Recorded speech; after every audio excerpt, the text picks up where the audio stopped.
After facing multiple open heart surgeries at a very young age, 19 years old, this girl could simply accept the path that seemed destined for her, or she could begin a brave journey of research, healing, and faith.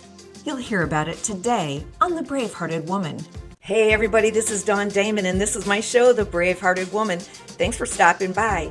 Hey, each week I bring important topics for women just like you to help you live with courage and confidence and bold vision for your future.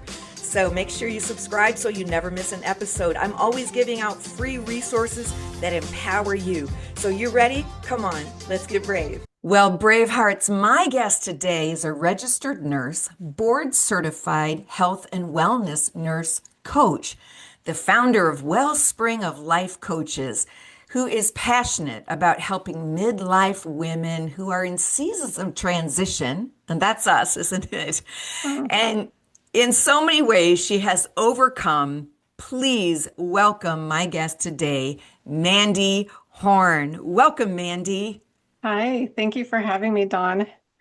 We're so glad to have you. Mandy, your story includes so many incredible, brave seasons from these major health things that we just talked about at 19, then motherhood, adoption, burnout, starting a business coach.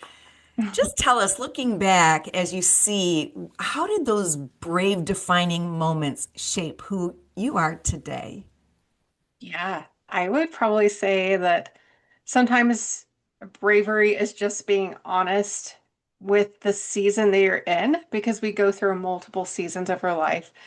It's just realizing that what you're in, what you're doing is no longer working and admitting that you're tired, you're burned out, whatever it is that you're going through, that these changes, I know a lot of women like grieve some of these changes they go through, especially that Mhm. midlife season, empty nest, all of those things. But knowing that you're where you're supposed to be for a reason, and if you sense God calling you into something else or redirecting you, to just be still and listen and to hear where he's leading you.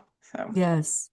Can you share with us just a little bit about that journey? I mean, mhm. especially the story, at 19, having this Yeah. predisposition to a heart disease, and Mhm. then your motherhood, adoption. Just give us a brief intro of some of your experiences. Yeah, definitely. Okay, so when I was 19, it started a little bit before that, like into my senior year of high school, just started having some major health stuff. It was misdiagnosed basically for an entire year just because of my age. And I Mhm. also had been to the same family practice physician since I was a baby. So he kind of knew me and he was like, "Oh, you just have, new onset of asthma, things like that." So I'm going to give like the short version of this, okay? Because it can be a long story. So, long story short, I got worse and worse. And then I ended up going to just a minute clinic type thing back in 1996. So, this was a while back. And at that place, like totally God intervention, that there was a new physician. It was his first week out of residency, or like first week, not residency, but first week as a doctor in a practice on his own. So, he was incredibly thorough. I mean, the way that every doctor should be, but maybe not Yes. necessarily anymore. So, Right. did the listening to everything, paying attention. Here at 19, I was just like, had no idea, all the different body systems work together. I was like, why is he worried about my heart right now when I'm having trouble breathing? And I was having a lot of vomiting at that time too, which we later found out was my liver being poisoned, basically. So that gets kind of fast forward everything. Like he sent me in for testing, got me into cardiologist. All of these things moved very quickly to where all of a sudden I was at the hospital. I was having my first open heart surgery. It didn't go well. They ended up, long story short, doing two more. I was there for a full 6 weeks with those three heart surgeries. And the reason it took so long, they were really trying to not have to replace any of my heart valves Mhm. so that I wouldn't be on blood thinners long term for the rest of my life and the risks that come with that, with pregnancies and all of that. So That's a very short part. I can go in more depth if you'd I like mean, to, but I know, and I asked you kind of a loaded question, like how can yeah, you explain all of this in just a matter of time? But yeah, yeah, basically, this doctor saved your life, is what I'm yeah, hearing, because without that, in God's sovereignty, he saw to yeah. it that you got that doctor. And Mhm. then you did pretty good, although they probably were saying to you, getting pregnant could be very dangerous. Yeah. And yet motherhood was one of your desires. Oh, it was like the only thing I ever dreamed of being a child is growing up, being a mom. That's all I really cared about. I had other dreams of maybe jobs and stuff, but they were really would be on the back burner compared to wanting to be a mom.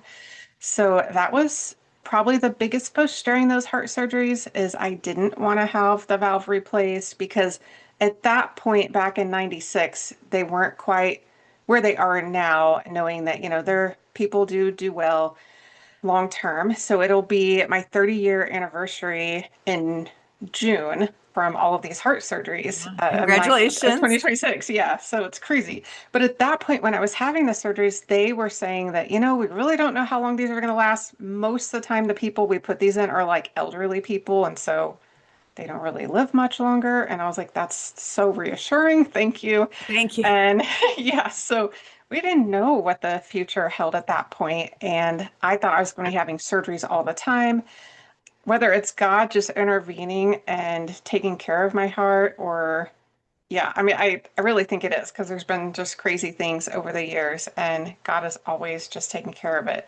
I do sometimes think at some point I'll need a heart surgery again, but hopefully not. You never know. Our God is mighty and can do anything. So, but yeah, to fast forward Yes. to the question of motherhood, I ended up falling in love with my husband. We got married. I still had that dream and desire to I knew adoption was gonna be a part of our story. And my husband always dreamed that too before we even met. But I wanted to experience pregnancy so badly. And I just cried out to the Lord, like, please just let me experience it once. Just let me Mhm. enjoy it to know what it's like to experience that because it's such a desire of my heart. And then I said, and little cherry on top, could you make it a little girl with blonde hair and blue eyes? Ah, and is So she?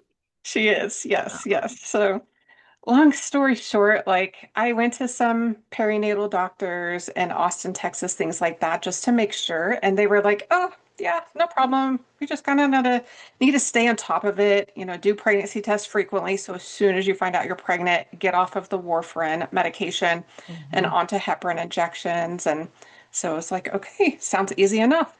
It didn't go quite that easy, but It didn't go that easy from what I'm reading. no. What happened after she Yeah. was born? Yeah, so I ended up developing thrombocytopenia and basically was just hemorrhaging. So their goal was to try to avoid a C-section if possible, so that there wasn't any. The doctor there, we lived in Waco, Texas at that time. It was definitely not what Waco's like now. So think back to 2003, Chip and Joanna Gaines. So There. yeah, so just a few little hospitals. And they had a goal of just simply trying to keep you stable. We don't want to put an epidural in you because we don't know if there could be risk of bleeding in your spine or things like that, being on blood thinners. There was a whole plan between the hematologist and the OB doctor at that time, but things didn't go exactly how they were supposed to. So I ended up having a C-section, never dilated past one after 19 hours of Oh, labor. It was horrible, but that's okay. Everyone has their lovely birth stories for mad sure. respect. Yeah, mad Yeah. respect. Yeah. So went for a C-section. I remember reading the plan from the hematologist and OB, and they were just like, okay, post-op, after she's in the recovery room, we need to wait like 12 hours before we start her back on anticoagulants, which was a certain type of injection. Well, when I was in the recovery room and I remember being groggy and just looking up, and as a nurse, there's a certain Levinox as a type of blood thinning injection, and I wasn't supposed to have that. Heart valve patients were not supposed to have that. It wasn't what I needed after recovery. And they said they needed to wait at least 12, if not a little bit longer, hours after. Well, I heard that distinct sound that the Levinox injection made at that point. They're a little bit different now.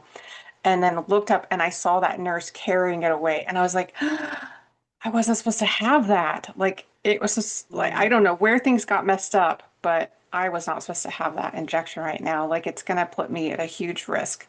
So sure enough, I don't know if, if that is the whole reason why I hemorrhaged, but I did and developed thrombocytopenia. They couldn't stop the bleeding. They flew in a doctor who had literally the day before just taken a new radiology class learning about stuff he could do within the uterus to stop hemorrhaging and things like that. So Wow. my OB doctor had not seen that radiology friend since medical school.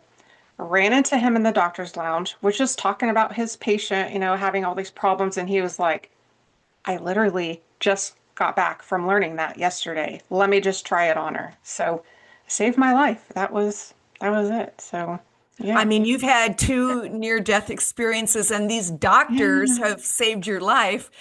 And, a couple of different times as you're sharing your Yeah. story, Mandy, you're saying, it didn't turn out like it was supposed to, or it didn't go like it was supposed to. Mm. What have you learned about God and his faithfulness when life doesn't go the way you dreamed that it would go or that it was supposed to? You have a similar Yeah. story with adoption. Mhm. That didn't go Yeah. the way you thought it Right. would either, did it? Yeah. Right. What does Yeah, that tell you absolutely. about God? Oh, he knows us so much better than we know ourselves, and he has just a perfect, unique story. And I think so often we get angry at God, say, it didn't go, this shouldn't have happened, you could have prevented it, things like that. But he sees the big picture, and I wouldn't be where I am today without any of these stories, without these journeys, because I've been able to use my testimony to help other women over the years to grow in my faith and my walk with Christ because he was there. There's absolutely no doubt through any of those that he was right there with me through every Mhm. single little thing. Yeah. And sometimes we're just really hard-headed, and it takes some of those, I think, those big miracles to get our attention and put our eyes back on him oftentimes. So, Yes. And to yeah. know that, yeah, we can trust God.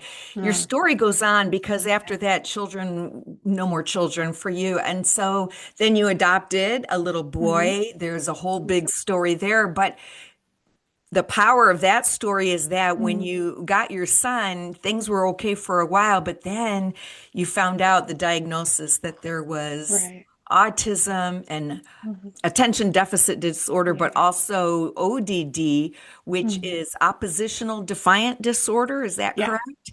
So Correct. Correct. Yeah. that is a whole big, large Mm. assignment, if you will, from God, because that's Mhm. another whole area of time and attention and focus. That had to have been, in our minds, maybe what we have called a didn't go as I thought, or Mm. an interruption to my life that I had dreamt of. How did you all navigate through that? I think we're still in it, but Oh my yes, how do goodness. we get through most of it? My husband and I were recently on a podcast together, a marriage one, and as we were kind of reflecting on that, yeah, I think to where our son Jacob could have been in the biological family that he was born into and who he gets very hyper focused on things, or he is very easily influenced by anyone and everyone, oftentimes to a negative. And I just can't even imagine where he would be if he was in that dark place with his biological parents. I'm just trying to be sensitive to what I say. Yes, yes, Yeah, yeah. yes. So for us during the journey, I think we ended up homeschooling. That's another story, but yeah, we ended up homeschooling because we just saw the need for some one-on-one more attention, and the school system just didn't quite meet the needs that he needed or my daughter needed. And so if we didn't have that time of pouring into him, seeing him, I just see that he would have just been labeled and just thrown off into the rest of the world and not had that individual attention and help that he needed. It wasn't easy. I remember when he was 2 years old, take him into the pediatrician. We lived in Amarillo at that time. And the doctor, I was just like, I think he has ADHD or something. Something is wrong with him. And he was a sweet little Asian physician. He was just like, stop labeling your child. Like, do not label him. He's fine. He's a little boy. He should be wild and crazy. And so then we kind of put it on the back burner for years. So God moved us to Indiana, and I ended up just, we let him go to kindergarten, and it was just like eye-opening. Okay, this is real. Like, there is something going on, something different. We're not trying to label our kid or something negatively, but we needed to know the truth so that we could help him. And that was the hard part, I think, for a while, is we didn't want that label. And we had other people saying, stop trying to label your kid, but it wasn't that. If we don't know, it's hard to know what steps to take. Yeah. Absolutely, I agree. Sometimes a label is liberating in Hmm. that it Yeah. brings understanding. It lifts shame off when you hear Yeah. something that, oh, this is actually something the way my brain is wired. I'm not doing this because I'm a bad little kid. I'm Yes. not doing this because I choose to, but that label can bring some clarity and Hmm. actually then some hope. Hmm. So I understand what you're saying there. And I bring that up about your son and all of the things that you've gone through to say that you're not a stranger to hardship. You've been brave in your life. Things have brought challenges throughout all of your life. And I have to ask you, like, you spent years pouring into everyone, as I'm reading your story, in nursing, taking care of Yeah. people, in ministry, in homeschooling, your family, your children. What brought you to the point realizing, I can't keep pouring out of an empty cup? Yeah. That's a good question. So I got to a point, the thing that physically got me there was I started having vertigo attacks, and I even had a transient global amnesia attack a couple years ago. So I think that was in 21 or 22. Ooh. And it was Can you tell that, us what that is? A yeah, global yeah, image? absolutely. So it is something that honestly, they really don't know all the details of what causes it, but it's like 20, up to 24 hours typically of total amnesia, where you don't know who you are. And there's different levels of it. You may not know who you are, you may not know situation. In my case, I knew who my husband was. We had just been through lots of traumatic stuff, and they say that it typically stems from lots of trauma, lots of stress, like beyond what your body can really handle. It's like a nervous system dysregulation. So mine was, we moved our parents in with us, my parents in with us back in 2021. Turn it, yeah, it was like June of 21. And this amnesia attack happened New Year's Eve of 21 going into 22. So it was fun having a deductible from, you met it on New Year's Eve, and then you have to stay overnight into New Year's Day. So you had to start your Oh, deductible all man. over. But yeah. So Yes. long story short, there was a lot going on. It was difficult combining households all of a sudden. We were dealing with stuff with my mom, who's not healthy at all, which is part of my story why I really push so hard for my health. And yeah, I mean, you name it, it was kind of going on at that time. And I had been having vertigo attacks leading up to that. That started in 2019. And those are also, it's often related to a nervous system dysregulation. There's lots of other things that can cause vertigo, so don't think that that's just that. But I started losing my hearing. I'm deaf in my right ear, like partially deaf in my right ear, and they just kind of come out of nowhere. Thank the Lord, like I haven't had one in quite a while, and they're Yes. very rare now, like a few a year, but they do still happen and come out of nowhere. Just, yeah. Mhm. So, So you anyhow. definitely had to say, okay, it gets to be about me right now. I mean, it Mm. has to be about Yeah, me right now. I can't keep pouring out right, right. and take some time to look at your life to find some balance, if you will, or Mm. at least some Sabbath, some Yeah, time to rest and pull away. yeah. And that's what you did. Hmm. Yeah, And absolutely. then I at had some no point, choice. yeah, right? Yeah. Yeah. And then at some point you felt God calling you to make a Mhm. transition. Yeah. And so you said goodbye to your nursing career and you thought, all right, it's time for me to share what I've learned with other women who might be Mhm. going through the similar thing. So you started a coaching practice, another brave Yeah. thing that you've done in your life. Yeah, definitely. And That kind of comes from when we moved from Texas to Indiana back in 2011.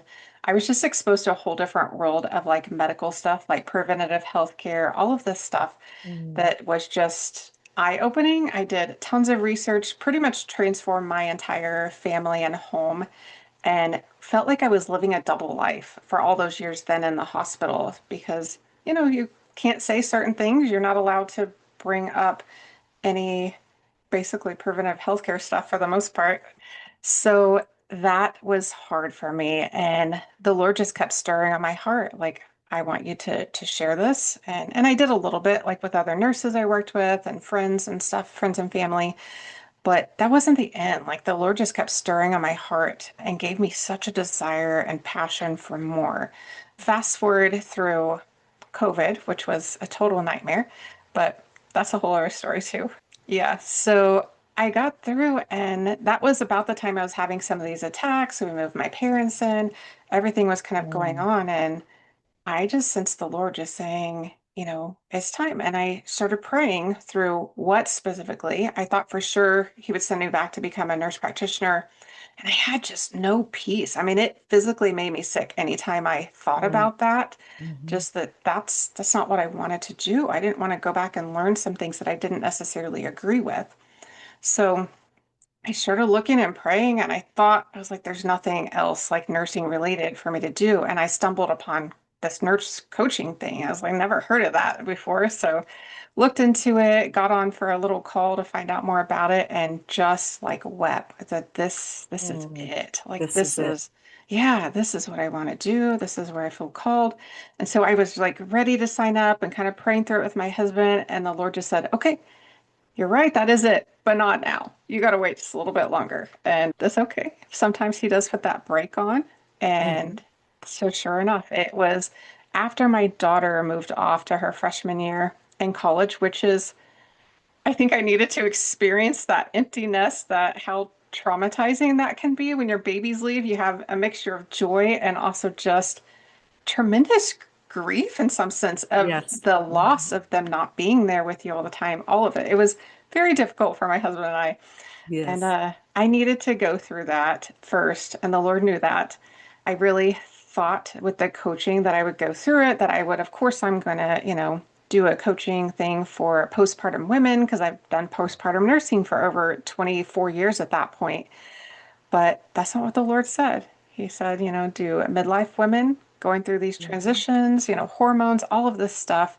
But I'm Yes. actually in the deep in the heart of all of those things right now myself. But yeah. That's a great thing for us to remind our listeners too, that you are helping midlife women in these transitions. Because at the Yeah. top of the show, we talked about how you could have just laid back and accepted all of these labels. Speaking of labels, that you have a bad Yeah. heart, that it's genetic, that it's going to be maybe premature death for you. And you said, no, I'm not going to just accept these things. I'm going to do some research. I'm going to Yeah. trust God. And now here you are with the wellness coaching and doing all of those things. How is your health today? I mean, you just told us and shared a little bit, but Yeah. heart healthy? Absolutely. Yeah. I mean, I still have to see the cardiologist once a year for typically a once a year echo and all that. But I mean, we're hitting 30 years this summer. Yeah. And I think the first 10-year mark, I was terrified thinking, oh my gosh, my heart's just gonna all of a sudden stop or something. And once I got past that 10 year, I was like, okay, God has this. It's okay. Trust him with it, and then do my own things that I can do to prevent going down that spiraling of unhealthy things that kind of run in my family. That realizing it doesn't have to be genetic. There are some genetic things, but there are some things we can reverse. So, Yeah. Beautiful. yeah. So, as we kind of bring everything to a close today, thank you for sharing your story. I know we could have Yeah. gone deep on all of those things and really Yeah. got into the nitty-gritty. And you're available for women to contact and connect with. In fact, I think you have a free Yeah. gift. But before we mention that, for a woman who may be sensing God is calling her into something, she might be in that very Yeah. transition that you talked about. She might be that person who feels kind of some burnout and feels like God's calling her to something else, but she's afraid to step out or do I have what it takes? Is it too late for me? What encouragement can you give to her? I think from my own experience, I learned that sometimes that obedience and what the Lord is calling to, things like that, comes before the perfect clarity, before the whole map is shown in front of you. And I think that's hard for us. All of us, doesn't matter where you are, you really want to know all the details, what's going to happen, how can I direct things and make sure that my Yeah. story goes this way. But that's not where it is. It's that surrender to the Lord, to the Holy Spirit, and taking that one step at a time, that act of obedience, and trusting Him along the way. And He will reveal the next step, the next, everything as He knows that you need to receive it, not when you think you do.